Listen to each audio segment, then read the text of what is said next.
Hello, it's Matt here. Thanks for listening to The Current, wherever you're getting this podcast. Before we get to today's show, wonder if I might ask a favor of you. If you could hit the follow button on whatever app you're using. There is a lot of news that's out there these days. We're trying to help you make sense of it all and give you a bit of a break from some of that news too. So if you already follow the program, thank you. And if you have done that, maybe you could leave us a rating or review as well. The whole point of this is to let more listeners find our show and perhaps find some of that information that's so important in these really tricky times. So thanks for all of that. Appreciate it. And on to today's show. Imagine this. You come home from a night out, you open the fridge for a midnight snack, the leftover lasagna is gone, eaten by your roommate. You'd get mad, but your roommate is your mom. And the lasagna, well, she made it and she paid for it. More and more young adults are living at home with their parents, and they are staying for longer and perhaps eating the snacks that are left over in the fridge. For many, the cost of living does not leave them much choice. That doesn't mean they always feel great about it, though. Because it's hard to be an adult and have all these societal expectations and pressures, even if you don't put them on yourself, while you're then living at home and trying to make ends meet. And yeah, it can get to you sometimes. So. We were even saying in high school we felt that pressure that we had to go to university, get a job and move out and all of this, and then now that we're living it, we realize that that's not sustainable or possible now, even though perhaps it was before. Some don't understand because they're it was different back in the day, but it's a different time, and with inflation it's just a little bit different now. That's a couple of young Vancouverites who have found themselves living at home in their 20s, and they are far from alone in their complicated feelings about bunking up with their parents. Claire Gagné is an editor with Maclean's magazine. She has written about this in a new piece. It's called Stuck at Home. Claire, good morning. Good morning. We heard a bit of it there. What is the stereotype of young adult kids, if we can call them that, who live at home? How are they judged? Yeah, I think there's, the stereotype has always been you're probably lazy, maybe a little bit coddled, sort of unable to make it, and need your parents to support you. So it's not a positive image generally. The phrase that was tossed around for a while is failure to launch. Exactly. What about their parents? Failure. How are their parents seen if the kids move out and go on to do things, but then end up coming back home? Yeah, I think, as a parent, you're sort of, your understanding from the beginning is your job is to raise kids who can become independent of you. And that's both economic independence and sort of just those life skills. That's your job as a parent. So if that doesn't happen, then it's seen as a reflection on sort of the job you did. Mm. And as we know, that's not exactly the reality in today's environment. Tell me more about this reality, because what you found, these kids aren't lazy. They're out, they're working, they're trying to strive in this world. But they are facing, as we heard, a very different reality than perhaps they may have expected or their parents may have grown up in. How tough is it out there for those young people right now? Yeah, it's tough for everybody out there right now. It's tough for their parents too. And I think that when you are coming out of school and you have your degree and you have a good job, the people that I spoke to for the piece are doing well in that sense. And then, but when they look at the reality of getting an apartment where they could start living independently, it would take so much of their income that they're really looking at it as smarter to stay at home and save a little bit, knowing that if they got out now, they really wouldn't be able to get ahead. Tell me about one of these young people, Kylie. She is a McGill grad. She lives in Toronto. Why is it that she can't afford a place of her own?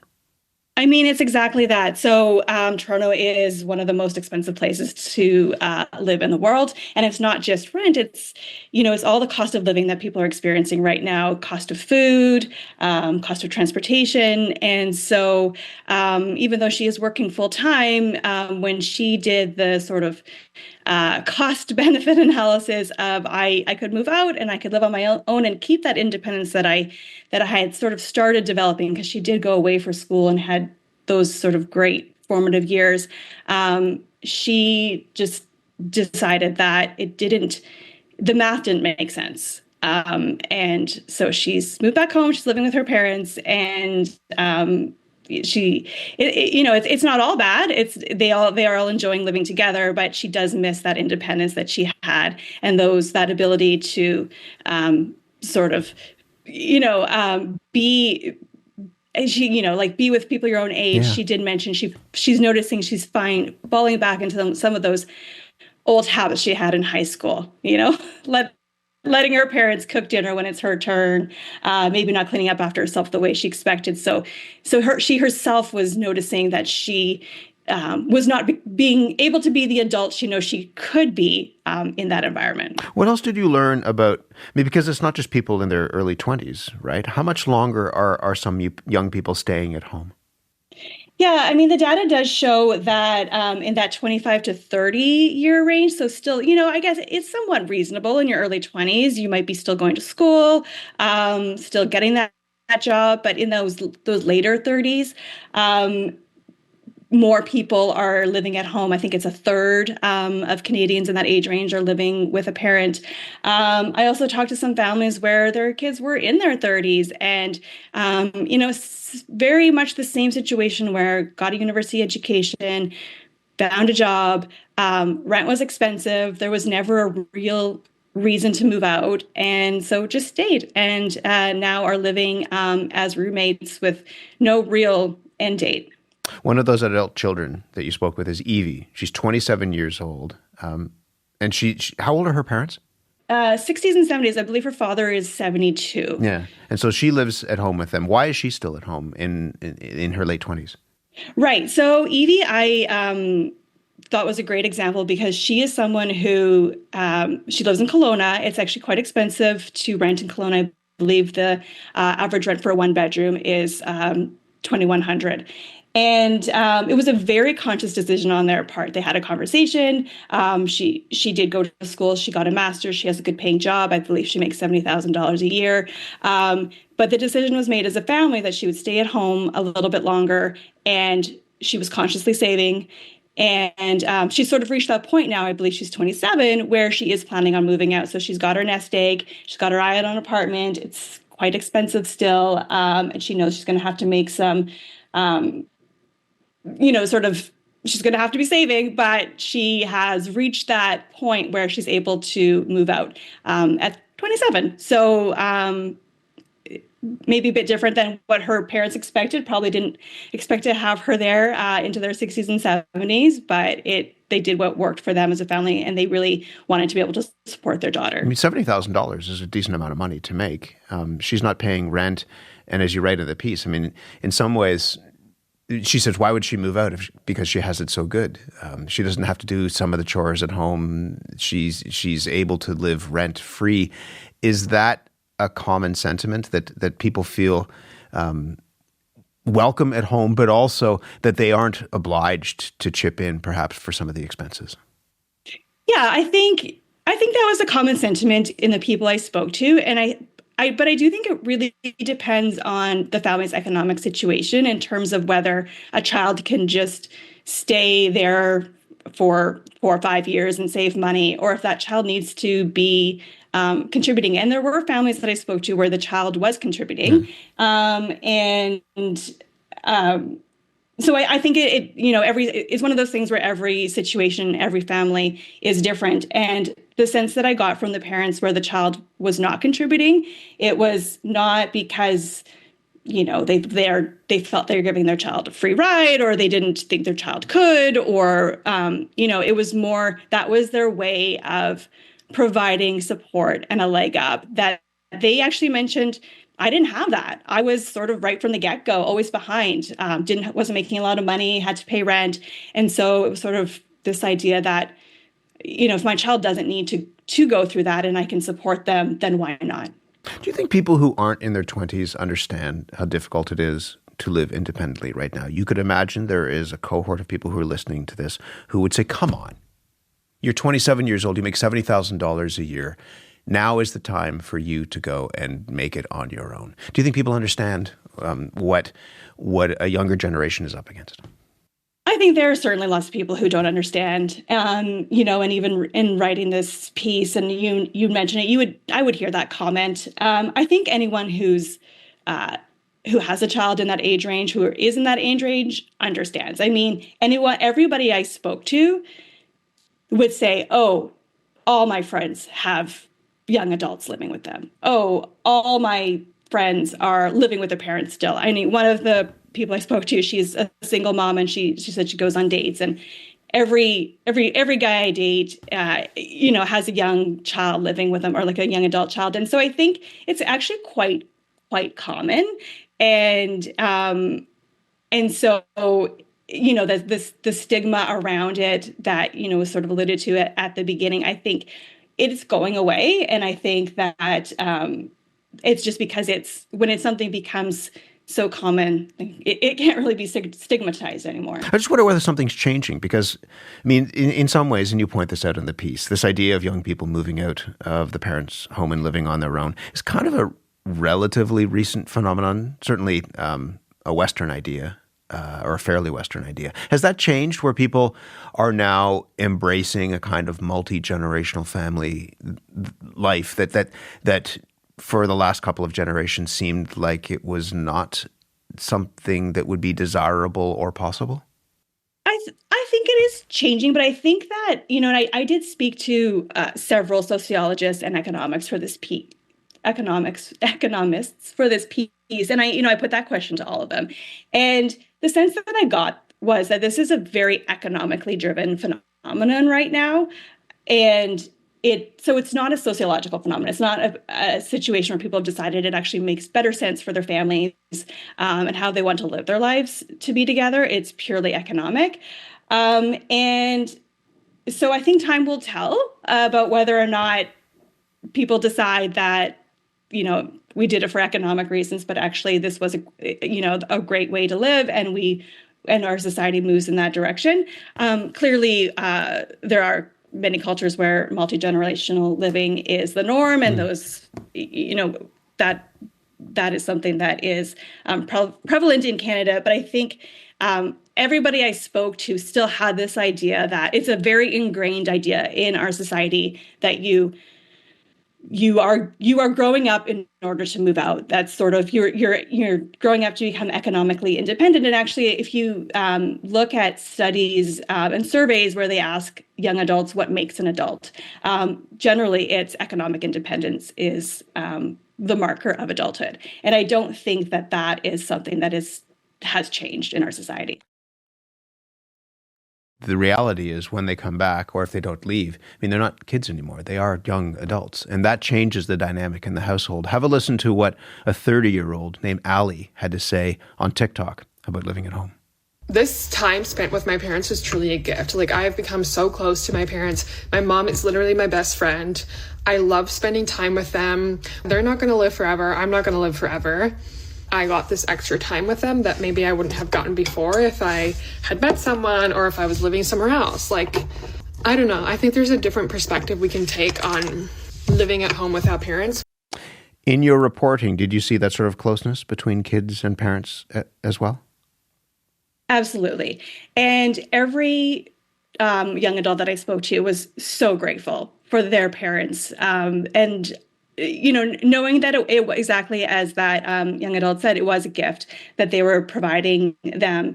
I saw it from the parents too. And I think they often said, I wouldn't have wanted this. I wouldn't have wanted to live with my own parents. And they felt, it felt good to know that their own children were happy to be living with them into their adulthood, weren't making the choice of living in a sort of a dingy apartment, going up dirty stairs, et cetera, and were choosing to live with them. There was certainly a closeness that I encountered that was quite touching. Although, I mean, living in the dingy apartment and going up the dirty stairs, part of that to some people is a rite of passage. That's how you grow up, and that's just something that you experience as you move through life. And you could imagine, and I want to play something from another young person, that coming home and living with your parents could feel like you've had your wings clipped in some ways, because you're under their roof, maybe under their rules as well. Take a listen to what Sabine said about that. Living at home is like literally the most frustrating thing in the world, and like I feel so ungrateful for like the way that I'm feeling, because I know that I'm like lucky that at least I like have a home to go to after I like left my job. Like I'm really lucky, but at the same time, like it just contributes to like so much of like a lost identity and like a loss in independence. Like someone is home all the time and I like don't have any privacy and I like don't have like any like spaces to myself. What do young people lose? I mean, sure, they gain things, the ability to have a roof over their head, but what do they lose, do you think, when they move home at a time when they should be out as young adults doing young adult things? Yeah, I can only think about, my young adulthood, my early 20s, and how much I learned when I moved out. And, I moved to Toronto from Winnipeg and just had to take on things that I wouldn't have done if I was living at home. And a person learns so much by doing. And so I think that young adults are losing those formative years of developing their independence. And I think that it's interesting because that's where I think the parenting kind of shifts and actually continues into when you have young adults living with you when they're in their 20s, is now as a parent, you start thinking, how can I give my child some of that independence? How can I, they're going to maybe start paying a little bit of rent or take on actually paying this bill. You have to sort of manufacture those sort of scenarios where they can gain that independence that they would be normally just doing, obviously, naturally, if they were out on their own. And it's that, whereas I think it's kind of an interesting like shift in the parenting. Probably when you thought your parenting was done, now you're thinking of new ways to kind of manufacture that independence for your child. What about independence for the parents? I mean, parents spend a lot of time parenting. And one of the things when your kids go off and leave is that the phrase is you get some of your life back. And that can be for personal independence, but also financial independence. You have a stat in the piece that 64% of Canadians 55 through 64 are worried about having enough money to retire. And when your kids go is often the time typically when you can begin to save. So what are the big implications of that for parents, do you think? Yeah, I think it's exactly that. I think parents are sort of expecting, and I think, for a lot of parents, it's very hard to save for retirement when they have kids at home, going to school, playing sports, all that stuff. And the general advice from financial advisors is, in your 50s or, you're going to be able to start saving money. Your expenses will go down and you can plan for your retirement. And if you still have kids living with you who aren't contributing, I mean, obviously there's many nuances to how the finances, in every situation, but people are sort of, I think, some of the families that I spoke to just were quite surprised and not quite sure how it was going to affect them yet, having their kids there longer. But as for myself, I have always thought of looking forward to those years without children. And it takes a bit of a mind shift to imagine having them there as adults and seeing them as roommates rather than, someone who comes over once a week for dinner. You have 3 kids, grade 7, 8, and 12? That's right. Has writing this piece made you more or less hopeful for your kids' future? I mean, I'm sure they have a wonderful future ahead of them and they will do great and wonderful things. But at the same time, as we've said, I mean, the environment that they're growing up in is tough. Yeah, I mean, I guess really, very honestly, I went into this piece quite nervous for my children, wondering what I was going to find. And it had been on the back of my mind for a while, living in Toronto and having them grow up here, wondering where they were going to live, just seeing all the prices go up and sort of trying to imagine what that would look like in the future. Would they be moving away? Would they be moving out of the city? Where would that be? And so that was sort of on the back of my mind going into the piece. And I'm more hopeful now. And I think that's because of the young adults that I spoke to.